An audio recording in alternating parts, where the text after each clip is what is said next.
Hi everyone, welcome back to Dave's Math Channel. I'm your host David Tear, and this is my third video in a series on complex numbers. And today I'm going to talk about complex conjugates, absolute values, and arguments of complex numbers. So let's begin. I'll start with a complex conjugate. If you write your complex number z as x plus iy, then the complex conjugate is just the complex number written as z bar, and that equals x minus iy. So all you'd have to do to get from an arbitrary complex number to its complex conjugate is negate the imaginary part. And there's a geometric way to interpret that as well, shown by this diagram. If you think of it as a vector, like the one shown in on top, then its complex conjugate is this reflection of that vector about the x-axis or about the real axis. So that's the way you're supposed to think about complex conjugates. And it turns out to be an interesting, very important concept for reasons I'll mention in a minute. But the next thing I want to talk about is absolute value. So if z is a complex number again, then its absolute value written as z with the absolute value symbol around it. It's just if z is equal to a plus bi, then its absolute value is the square root of a squared plus b squared. And the way you should think about absolute value, if you think of z as a vector, then the absolute value is just the length, or sometimes that's called the norm of a vector. It's just how long it is. It's what we would call r. In the previous slides, what they call r. So r is the absolute value of z, its length, if you like. And this corresponds to the absolute value of ordinary real numbers. I mean, think about it. You probably learned this in high school. An absolute value is just the value of a real number, regardless of its sign. And the way you should think about that is, for positive real numbers, it's just the distance from the it's always the distance from the origin. That's the absolute value. So for a positive real number, say 4, then 4 is the distance from 0, right? For that's true for any positive number. For a negative number, you have to negate it to get the absolute value because distance is always non-negative. So for instance, the absolute value of minus 4 would be 4.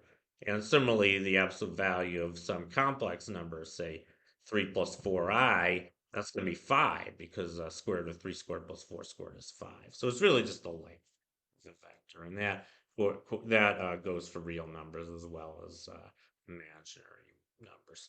So anyway, and here's just another picture. Actually, this one shows the argument as well. So the argument of a complex number is the angle, which they call theta here.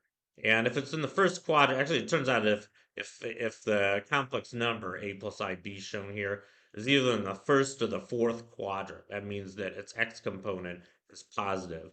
Then this formula, theta equals the arctangent of b over a holds.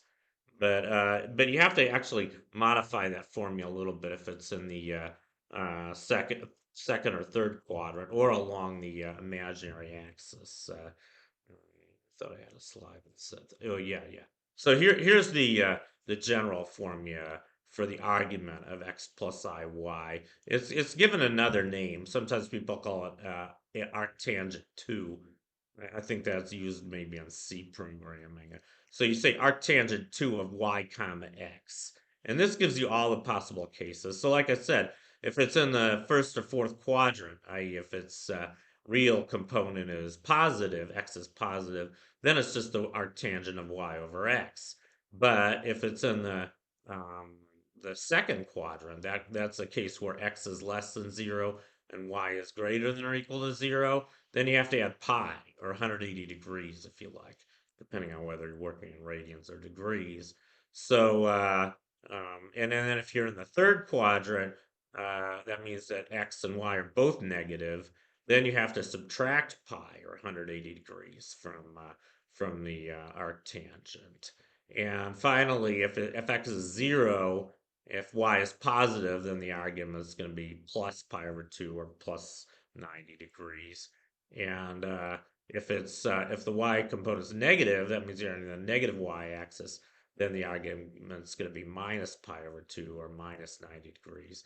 And it's undefined if you're at the origin. So the argument of 0 doesn't make sense. The 0 is just at the origin. There's no angle there. So anyway, those are the formulas for argument. I guess that's the most complicated thing I'm talking about today. But it's just the angle. So like I showed you here. And the angle can go all the way around. I mean, in the first quadrant, it's pretty simple. But the angle, actually, the way I think we've defined it here, goes from negative 90 degree or negative 180 degrees to 180 degrees. But anyway, and then here's some useful formulas. Uh, so just there's like I mentioned, I think in the last couple of videos, there's two ways you can represent a complex number. There's what's called the rectangular form or the Cartesian form. That's just z equals x plus I y, a plus I b if you like. X and y are just real numbers here, arbitrary real numbers. And the polar form is z equals r times the cosine of theta plus I sine of theta, where theta is the argument. And sometimes people write this as cis theta.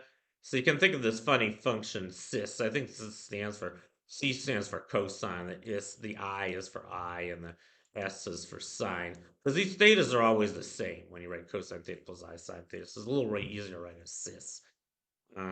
So our cis theta, that's a polar form. And this actually turns out to be, this is Euler's famous formula.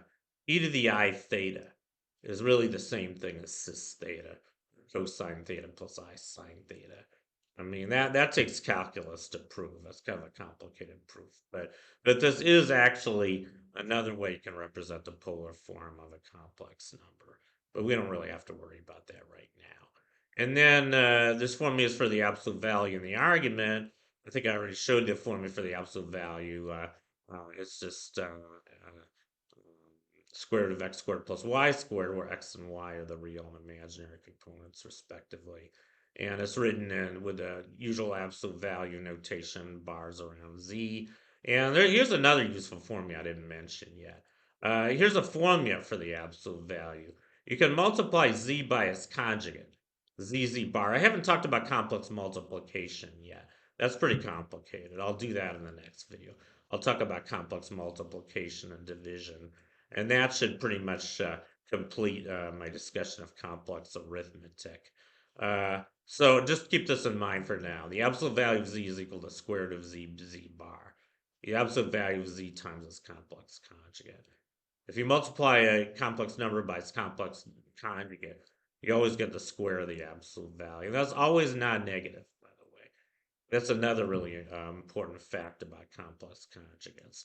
When you multiply a complex number by its complex conjugate, you always get a positive real number. We're going to find that very useful in the future.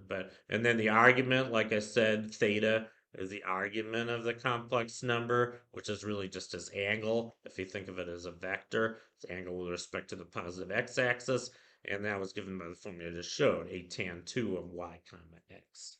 So anyway, here's just a couple examples. So first example, z equals 3 plus 4i. And then you just apply the formula to get its absolute value, and it's going to be square root of 3 squared plus 4 squared. I think you guys know that 3, 4, 5 are the sides of a right triangle, so its absolute value is just the length of the hypotenuse, which is 5 in this case. And its argument is the arctangent 2 of 4 comma 3, which is just the arctangent of 4/3 in this case. This is in the first quadrant. It's approximately 53.1 degrees. And then for the second example, suppose your complex number is minus 15 plus 8i. So this one's actually going to be in the second quadrant, I believe. It has a negative x component and a positive y component. So you calculate the absolute value the same way. Square root of minus 15 quantity squared plus 8 squared. This is another Pythagorean triple, 8, 15, 17. So if you work this out, it turns out the absolute value is equal to 17 in this case. And the argument, it's the tangent 2 of 8 comma minus 15. And since we're in the second quadrant, i.e. Y is negative in this case, then or it's negative actually. You take the arctangent of negative 15 over 8, and then you have to add 180 degrees. That'll give you approximately 118.1 degrees. So either way, those are just a couple examples, and that concludes my video for today. Thank you for watching, and long live math. And I'll see you next time.